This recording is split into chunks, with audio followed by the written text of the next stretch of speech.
Bon, c'est parti mon titi.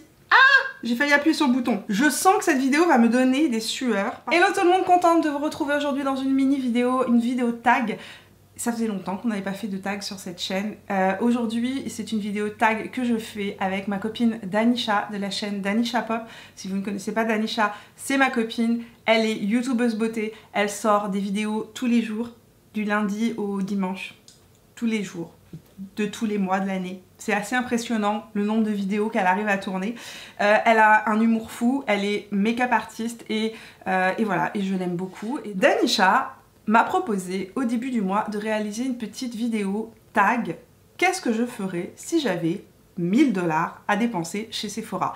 Alors ce tag, c'est pas elle et moi qui l'avons inventé, c'est une vidéo qui a été lancée par la youtubeuse américaine Emily Noel qui a lancé ça il y a quelques semaines de cela, et la vidéo a vraiment eu beaucoup de succès, et depuis de nombreuses chaînes ont commencé à réaliser ce fameux tag, et franchement je me suis bien amusée à faire ce petit panier Sephora de 1000 $. Alors la question que tout le monde se pose, c'est Mimi, vas-tu passer à la caisse à la fin de cette vidéo?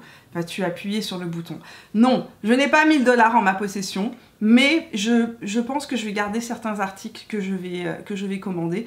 Vous verrez ça à la fin de la vidéo. Comment fonctionne ce tag? C'est très simple. On vous dit en gros, si vous aviez 1000 € si vous étiez en France, ou 1000 $ US si vous étiez aux États-Unis, ou 1000 $ canadiens, ce qui est mon cas puisque j'habite au Canada, qu'est-ce que tu achèterais chez Sephora avec ces 1000 $ là? Donc ce que j'ai fait, c'est que je me suis fait un petit panier chez Sephora d'une valeur exacte de, j'ai un petit peu dépassé, hein, je vous préviens, de 1096 $ 87.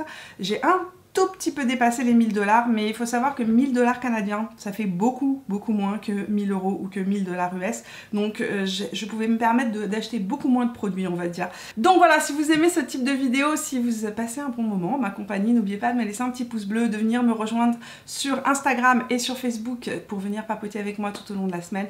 Et puis enfin, si vous n'êtes pas abonné à la chaîne, eh bien c'est le moment de le faire en cliquant sur le bouton rouge juste en dessous. Je sors 2 vidéos beauté chaque semaine, le mercredi et le vendredi, sauf pendant l'été puisque je suis en vacances, que je suis maman d'enfants et que je m'occupe de mes enfants, et donc j'ai un petit peu moins de temps pour sortir du contenu, mais le reste du temps je suis là chaque mercredi et chaque vendredi. Voilà, let's go, c'est parti. Je vous dis ce qu'il y a dans mon panier Sephora pour 1000 $ canadiens hors taxe.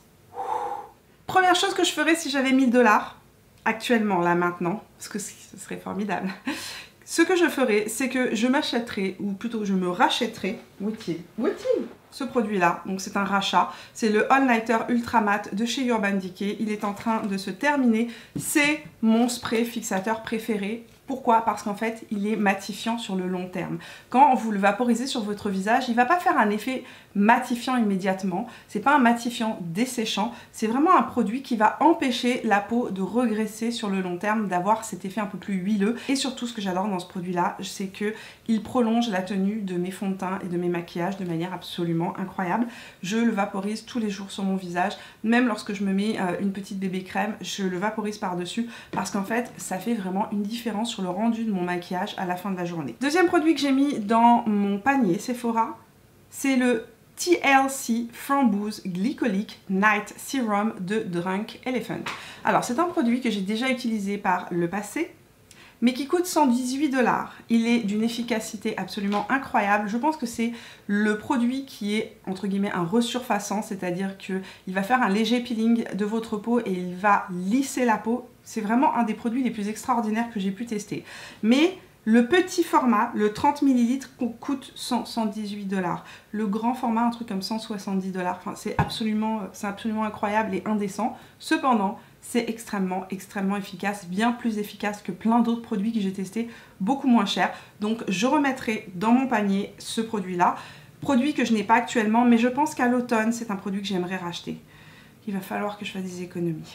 Autre produit que j'aimerais mettre dans mon panier Sephora, qui est un de mes produits préférés, ce ne serait pas un rachat cette fois-ci, c'est une autre couleur d'un produit que j'ai déjà. Je rachèterai dans une autre couleur le Nudies All Over Face, donc l'illuminateur de chez Nude Stick. Celui-ci, c'est le Hey Honey, c'est celui que je mets tout le temps, particulièrement en été. C'est un illuminateur qui imite un effet rayon de soleil sur la peau absolument magnifique. C'est mon illuminateur crème préféré avec les sticks d'Yves Saint Laurent, en passant, je le dis. Non, non, oh, non! J'ai failli acheter, je vous dis, mon écran est ultra sensible, dès que je passe la main, il se met directement sur payer. Donc, j'achèterai chez Nudestix, non pas le Hey Honey que j'ai déjà et que j'adore, j'achèterai le Bubbly Baby, qui est leur nouvelle couleur pour l'été qui est sortie. C'est pas une édition limitée, c'est un produit régulier, et en fait, c'est donc le même fini exactement que le Hey Honey, mais on est sur une couleur qui est rose gold. Et donc évidemment, j'ai vraiment envie de le tester. Pour info, ce stick de chez Nudestix que je mets tous les jours en été et même en hiver, que je mets très souvent, qui est un de mes illuminateurs préférés, coûte 38 $. Autre produit que j'ai glissé dans mon panier Sephora, un Magic Vanish Color Corrector de chez Charlotte Tilbury.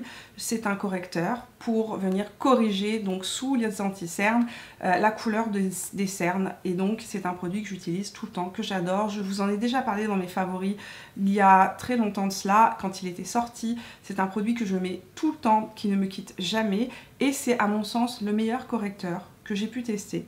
Franchement, il est ultra fin, très pigmenté, et il corrige super bien les tons de cernes qui sont bleutés, violets, etc.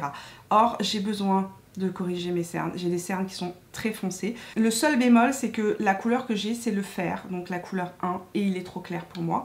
Donc, je l'ai glissé dans mon panier. Je le reprendrai si j'avais les moyens actuellement.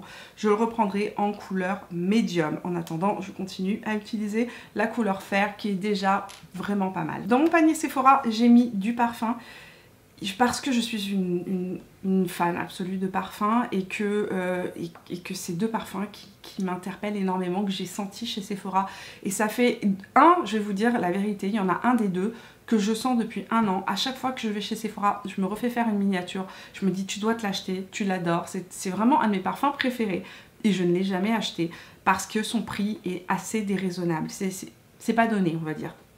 Donc, il y a 2 parfums que j'ai glissés dans mon panier Sephora. Le premier parfum est un parfum Maison Margiela, et donc c'est le Replica Whispers in the Library, et c'est un parfum qui existe en petit format sac. Donc moi je l'ai pris, mais en format sac. C'est un parfum boisé, chaud et épicé. Je l'ai senti chez Sephora à plusieurs reprises. À chaque fois je me dis, mais qu'est-ce que ça sent bon. C'est le genre de parfum que j'aimerais porter à l'automne ou en hiver. Donc les notes qu'on retrouve à l'intérieur de ce parfum, c'est essence de poivre, absolu de fève tonka et cedarwood. Comment pourrait-on traduire cedarwood? Je ne sais pas, je vais vous le marquer à l'écran. Donc en gros, c'est un boisé épicé et chaud. À chaque fois que je vais chez Sephora et que je le sens, je me dis, mais mon Dieu, ils ont vraiment réussi à capter un moment. Vous savez, les odeurs, en tout cas pour moi, sont extrêmement liées à des moments. Et là, on se retrouve plongé effectivement dans une ambiance Whispers in the Library, ça voudrait dire, traduction en français, chuchotement dans une bibliothèque, et c'est exactement ça. On se retrouve plongé dans un environnement olfactif très anglais, d'une vieille bibliothèque anglaise avec des livres, vous savez, des vieux livres. C'est exactement ça. Quand je sens ça, je me dis, oh, waouh, c'est très chic, très anglais, très boisé, très chaud. Et j'aime beaucoup. Donc celui-ci, je l'ai pris en 10 ml et il coûte 38 $ pour 10 ml. L'autre parfum que j'ai mis dans mon panier est un parfum que je sens non-stop depuis 1 an. C'est celui-là que je sens. À chaque fois que je vais chez Sephora, je le sens, je me dis, allez, achète-le. Et à chaque fois, je me dis, non, mais c'est pas raisonnable, tu en as tellement des parfums. Il faut savoir que je reçois beaucoup de parfums, de par mon métier, de créateur de contenu beauté. Beaucoup de compagnies m'envoient des parfums, mais rarement on m'envoie des parfums que j'aime. Or, ce parfum-là, j'ai un énorme coup de cœur dessus. C'était Kathleen Light qui en avait parlé il y a plus d'1 an dans une de ses vidéos favoris en parlant de ce parfum-là qui est un floral. Mais je sais pas, il y a quelque chose dans ce parfum qui me chamboule. À chaque fois que je le sens, il est très rond, il est très féminin, il y a un côté très musqué, il y a effectivement la fleur de gardénia à l'intérieur, qui est une odeur que j'adore puisque j'avais des fleurs de gardénia tout le long de ma maison quand mon fils est né et que j'habitais au Maroc. Tout le long de ma maison, j'avais fait planter des plantes gardénia qui me faisaient de magnifiques fleurs blanches. Ça sentait... Quand je sens ce parfum, je suis propulsé à la naissance de mon fils. Je sais pas comment expliquer ça, c'est un retour vers le passé. Celui-ci je le prendrai dans sa version 50 ml et il fait 95 $ canadiens en 50 ml. Il y a aussi une version plus grosse, une plus grosse bouteille. Ah, je sais de quoi nous n'avons pas parlé. Nous n'avons pas parlé de palettes. Parlons un petit peu des palettes que j'aimerais avoir dans ce panier Sephora. Donc j'ai mis une palette, ça ne va pas vous surprendre puisque récemment je vous ai rabattu les oreilles avec cette marque. J'ai découvert récemment la marque Viseart, entre autres la Spritz Edit palette, qui est la palette avec laquelle j'ai maquillé mes yeux aujourd'hui, qui est mon gros, en fait, pas mon petit, mon gros coup de cœur de l'été. Au niveau de la pigmentation, elle est incroyable, les fards se travaillent super bien, le maquillage reste beau du matin au soir et ça se travaille, mais d'une facilité, j'ai jamais vu ça. Très honnêtement, je trouve que c'est d'une qualité supérieure aux fards, par exemple Natasha Denona, qui sont déjà extrêmement bons. Ici, je vous ai mis quelques swatchs de cette palette, donc là, c'est 3 métallisés, mais cette petite palette-là, il y a des pêches, il y a des dorés, etc. Bon, je ne vais pas vous en reparler puisque je vous en ai déjà parlé. J'ai déjà fait sa revue et j'ai déjà fait des maquillages avec. Et je vous mets ici en barre d'informations si vous avez envie de voir la revue de cette palette. Donc, je suis retournée sur les produits de la marque Viseart et une autre palette a vraiment attiré mon regard parce que c'est une palette que je trouve absolument sublime, parfaite pour l'automne. C'est la Dark Edit Eyeshadow palette. Donc c'est une palette de chez Viseart sur les tons. Alors on a des tons marron chaud, on a du violet, on a un espèce de doré jaune très vif. Il y a du mauve, il y a un vert qui est plus un vert émeraude, mais un vert émeraude un peu plus pâle. Et si les fards sont de la même qualité que cette palette là, c'est le genre de palette que je trouve incroyable pour réaliser des maquillages en automne.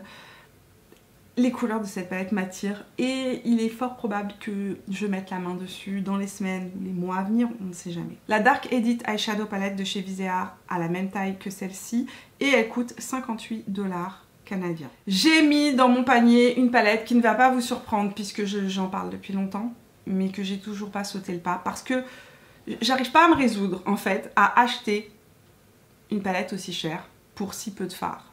C'est-à-dire que j'ai des palettes qui coûtent aussi cher que celle-ci, mais qui ont beaucoup plus de fards. Et donc ça me fait moins mal au cœur que là, à chaque fois je me dis non mais non, elle est belle, oui, mais c'est quand même 170 $, guys. Mais de quoi parle-t-elle? Je vous parle de la palette de chez Pat McGrath, donc la Mothership numéro 7, la Artistry Eyeshadow Palette Mothership 7 dans la collection Divine Rose. Et alors, je ne sais pas, mais sur le site de Sephora, ils disent que c'est une édition limitée et donc que lorsqu'il n'y en aura plus, il n'y en aura plus. Il y avait une version précédente qui est sortie, qui est la version régulière, donc la Divine Rose 1, qui est très jolie mais qui m'attirait beaucoup moins. Là, il y a des couleurs qui font vibrer mon cœur et c'est d'ailleurs une harmonie de couleurs que j'aime beaucoup porter en été. Les fards de chez Pat McGrath sont d'excellente qualité. J'ai des petites palettes de chez Pat McGrath. Je n'ai pas de grandes palettes de chez Pat McGrath. Mais je sais que ces grandes palettes ont des fards qui sont des fards avec des finis uniques. Et pour le coup, j'ai vraiment envie de mettre la main sur cette palette. Je me retiens, mais je ne sais pas jusqu'à quand je vais me retenir. Dans mon panier Sephora, j'ai aussi mis un produit de chez Tower 28. Je vous en avais parlé il n'y a pas très longtemps. J'ai acheté un bronzer de la marque, le voici, dont je ne vous ai pas encore fait de retour. C'est donc Tower 28, c'est une marque de Californie qui fait des produits clean, qui sont presque 100% naturels, ou même qui sont 100% naturels, qui sont cruelty free, vegan, etc. etc. Donc ça c'est le bronzer Bronzino, qui est en couleur West Coast, qui est un très joli bronzer. Sauf que la seule chose que je reproche en fait à ce bronzer là, c'est qu'il est presque métallisé. C'est un bronzer crème mais presque métallisé, ce qui en fait à mon sens un bronzer très joli à porter un peu plus haut sur le haut de la pommette, mais quand je le mets sur toute ma pommette, je le trouve trop métallisé. Toutefois, j'ai adoré la consistance de ce bronzer qui est extrêmement émolliente, très lumineuse, presque glossy, et j'ai aussi des glosses de la même marque qui est donc le Shine On Lip Jelly en couleur Fire, qui est un très joli orange. Donc dans cette marque là il y a un blush et je rêve de mettre la main sur ce blush. Je vous explique. Dès que le blush arrive chez Sephora, il faut le prendre immédiatement parce qu'en fait au bout d'une demi-heure, il est déjà sold out. Et là, ce que j'ai vu, c'est qu'ils ont fait un mini kit, donc qui coûte moins cher, qui fait 29 $. C'est le Magic Hour and Chill Lip. Dedans, il y a un petit blush et il y a un mini gloss pour 29 $. Et le blush est exactement la couleur que je veux, c'est-à-dire que c'est la couleur Magic Hour. La couleur Magic Hour, donc qui est un orange un petit peu corail, un petit peu comme mon haut. Et je veux vraiment mettre la main dessus. Donc je l'ai mis dans mon panier et le petit kit coûte 29 $. Qu'est-ce que j'ai mis dans mon panier? On va garder la pièce maîtresse, le truc le plus cher pour la fin. Allez, je vous laisse essayer de penser à qu'est-ce que j'aurais pu mettre qui coûte super cher d'ici la fin de cette vidéo. Dans mon panier Sephora, j'ai aussi mis le nouvel anti-cerne de chez Make Up For Ever, le Matte Velvet Skin Eye Coverage Multi-Use Concealer. Cet anti-cerne serait donc dans la gamme du Matte Velvet Skin fond de teint, qui est un de mes fonds de teint préférés. J'adore aussi le Matte Velvet Skin en poudre, c'est un de mes fonds de teint préférés aussi en poudre. Et donc ils ont sorti chez Make Up For Ever, il y a tout qui tombe, ils ont sorti un anti-cerne avec plein de couleurs. Anti-cerne qui a l'air vraiment pas mal et qui est super bien noté depuis sa sortie. Enfin, j'ai mis un rouge à lèvres. Et je sais, ça va vous surprendre parce que je suis une fan des rouges à lèvres. Je suis tellement fan des rouges à lèvres que je pourrais en mettre une tonne. Mais comme je n'avais que droit qu'à 1000 $, j'essaie de me restreindre. Je suis déjà à 1096 $, donc je suis presque à 1100 $. Mais je me suis dit qu'on m'autoriserait de dépasser un tout petit peu les 1000 $ canadiens, sachant que ce tag a été lancé aux États-Unis, que 1000 $ US ou 1000 € en France, ça fait beaucoup plus que 1000 $ canadiens. J'ai mis donc un rouge à lèvres de la collection Hot Lips Lipstick de chez Charlotte Tilbury, qui est ma collection de rouge à lèvres préférée chez Charlotte Tilbury. J'en ai acheté deux, c'est des rouges à lèvres qui coûtent quand même relativement cher, ils coûtent 43 $. Les deux que j'ai, moi c'est le JK Magic qui est un nude rosé absolument sublime que je porte très souvent. Et j'ai aussi le Angel Alessandra qui est celui que je porte le plus en été et que j'adore. Ce que j'adore dans ces rouges à lèvres là, c'est qu'ils sont hyper pigmentés, ils ont un fini lustré, c'est pas des ultra brillants, c'est vraiment un fini lustré. Les packaging sont absolument sublimes, ils tiennent toute la journée, ils lissent la lèvre. En tout cas, il y a une couleur que je n'ai pas et que j'aimerais vraiment avoir, c'est la couleur Dance Floor Princess. Enfin, je m'achèterai un produit qui coûte relativement cher. Vous savez que j'ai des cheveux qui sont assez épais, voire très épais maintenant. J'ai des cheveux qui sont ondulés, moussus, difficiles à faire des brushings. Donc pour avoir le rendu que j'ai là aujourd'hui, je dois faire un premier brushing et ensuite passer mon fer plat, les lisser et refaire avec mon fer plat des ondulations un petit peu style wavy, beach wavy, un peu effet plage comme ça, pour avoir un rendu comme ça. Sinon j'ai pas vraiment cette tête là, j'ai plutôt la tête d'Alex le lion le matin quand je me réveille ou quand je sors de la douche. Donc en été je laisse mes cheveux sécher au naturel la plupart du temps, mais en hiver j'ai pas vraiment le temps et j'utilise énormément le fer plat pour pouvoir me donner un style de coiffure, etc. Et le fer plat que j'ai, ça fait 5 ans que je l'ai, ou 6 ans même, et il est franchement pas extraordinaire. À chaque fois d'ailleurs que vous le voyez dans une de mes vidéos, vous me dites c'est quoi sa marque, etc. Et je vous dis à chaque fois, je ne vous le recommande sincèrement pas. C'était un produit que j'avais acheté chez Walmart il y a 6 ans, et il a tendance à me brûler littéralement les cheveux. Or, à chaque fois que je vais chez ma soeur en France, j'utilise son fer plat, qui est un fer GHD, et la première fois que j'ai testé ça, je me suis dit, oh mon dieu, ça peut être aussi facile que ça de se lisser les cheveux. Je ne le savais pas. C'est-à-dire que pour moi, c'est un combat. C'est-à-dire que même après avoir fait le brushing, je dois passer mon fer plusieurs fois pour réussir à avoir un rendu lisse. Donc ça fait bien 1 an que je me suis dit, tu dois investir dans un fer de qualité qui ne va pas brûler tes cheveux, qui va faciliter la tâche, te faire gagner du temps. Et je ne l'ai toujours pas fait parce que tout simplement, c'est quand même une certaine somme à investir et c'est quelque chose que je dois faire. En tout cas, j'ai passé hier soir plusieurs heures à regarder les différentes revues des différents produits de la marque GHD et j'ai jeté mon dévolu sur le Gold Professional Performance 2 inch, donc 2 pouces styler. C'est un fer plat, mais un fer plat un peu plus large que les fers plats de chez GHD qui sont un peu plus fins. Et ce qui m'intéresse, c'est qu'en fait, moi, j'utilise très souvent mon fer plat pour me faire des ondulations, mais des grosses ondulations. Je cherche pas à avoir automatiquement des petites ondulations comme ça. Donc là, ce que je fais pour avoir des ondulations un peu plus lousses, c'est que je fais mes ondulations et après, je raplatis C'est un peu bizarre de dire ça. Mais en gros, c'est parce que mon fer est trop fin. Plus le fer est large, plus ça permet de faire un effet donc wavy. Et celui-là fait 2 pouces. Donc 2 pouces, ça fait ça environ ça de largeur. Et je me suis dit que ça allait être beaucoup plus facile de faire des ondulations avec ce produit-là. Donc je l'ai mis dans mon panier, mais il a une certaine valeur. Il coûte 249 $ canadiens. Plus taxes. Donc voilà, ça c'est l'ensemble de mon panier chez Sephora. Donc voilà pour le panier que je me suis fait chez Sephora, qui est un panier d'une valeur de un petit peu plus que 1000 $. Et maintenant je vais vous dire ce que je vais garder dans mon panier et je vais rajouter un produit et je vais vous en parler immédiatement. Donc j'ai gardé dans mon panier pour achat immédiat, n'est-ce pas, le petit kit de chez Tower 28, donc le Magic Hour and Chill Lip, n'est-ce pas, parce que ce blush là, je le veux, je suis prête à tout pour l'avoir. J'ai failli le commander en Angleterre et l'autre fois je me suis dit non, calme-toi Mimi, tu risques d'avoir des frais de douane pour un blush, franchement ça n'en vaut pas la peine. Je garde aussi l'illuminateur de chez Nude Sticks en couleur Bubbly Baby, qui est, bon, j'adore les produits Nude Sticks, c'est des produits que j'utilise tout le temps, donc je pense que c'est un achat intelligent parce que c'est un produit que j'utiliserai certainement dans mon quotidien. Je reprends mon All Nighter Ultra Matte parce que je ne peux pas vivre sans.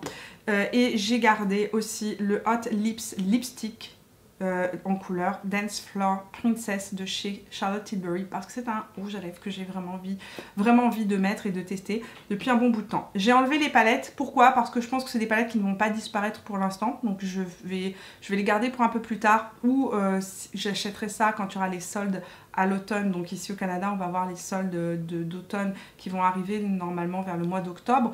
Donc il est fort probable que je m'achèterai à ce moment-là la petite palette Viseart. Ça vaut vraiment plus la peine de l'acheter en solde que de l'acheter plein prix. Et puis la palette Pat McGrath, je la trouve très chère quand même pour ce que c'est. Donc je ne sais pas, Si vous l'avez, dites-moi ce que vous en pensez. Est-ce que c'est un indispensable? Est-ce que je devrais investir dedans? Devrais-je dépenser 170 $ dans 10 fards? Je ne sais pas. Dites-moi tout ça dans les commentaires de cette vidéo. Et par contre, je vais rajouter un produit que je dois absolument me racheter puisque je l'ai fini pendant mes vacances, n'est-ce pas? En fait, en gros, en l'utilisant tous les jours, je l'ai terminé en 7 jours. C'est le Hydro Sealer de chez Tarte. Donc c'est leur nouvel anti-cerne dont je vous ai déjà parlé, qui est un anti-cerne hydratant qui ne file pas dans les ridules, qui est waterproof et qui imite la peau absolument de manière incroyable. Il n'est pas du tout mat, il n'est pas lumineux, il est juste effet seconde peau. Il a une couvrance moyenne, je l'adore, je l'ai porté pendant toutes mes vacances, mais ce format-là, c'est pas possible. Vous savez que, voilà, si vous n'avez pas vu la vidéo, je vous la laisse ici en vignette d'information. Voilà, maintenant que je vous ai parlé de mon panier rêvé de chez Sephora, dites-moi, vous, quels seraient les 3 produits qui vous font vraiment envie, mais que vous ne vous êtes jamais autorisé à prendre chez Sephora. Dites-moi ça dans les commentaires de cette vidéo. J'ai hâte de les lire, j'ai hâte de découvrir quels sont les produits qui vous font rêver. Partagez-moi tout ça dans les commentaires de cette vidéo. Je vous invite à aller voir la vidéo de Danisha qui est maintenant en ligne et à aller découvrir quel est son panier. Peut-être que vous allez découvrir de nouveaux produits. J'espère aussi que vous allez découvrir une belle personnalité si vous ne la connaissez pas. C'est vraiment une personne que j'apprécie et que j'aime énormément. Donc je vous laisse aller voir la vidéo de Danisha. Nous, on se retrouve certainement vendredi pour une vidéo unboxing que je devais vous publier et vous sortir la semaine dernière, mais avec les vacances, j'ai juste oublié de la publier. J'ai même oublié qu'on était vendredi. Voilà, no comment, ce sont des choses qui arrivent lorsqu'on est en vacances. Donc la vidéo sortira vendredi. Et voilà, je vous fais des gros bisous et puis je vous souhaite de passer un bel été. Et on se retrouve donc vendredi et dans les semaines à venir pour de nouvelles aventures. Jusque là, portez-vous bien et je vous fais plein de bisous. Ciao!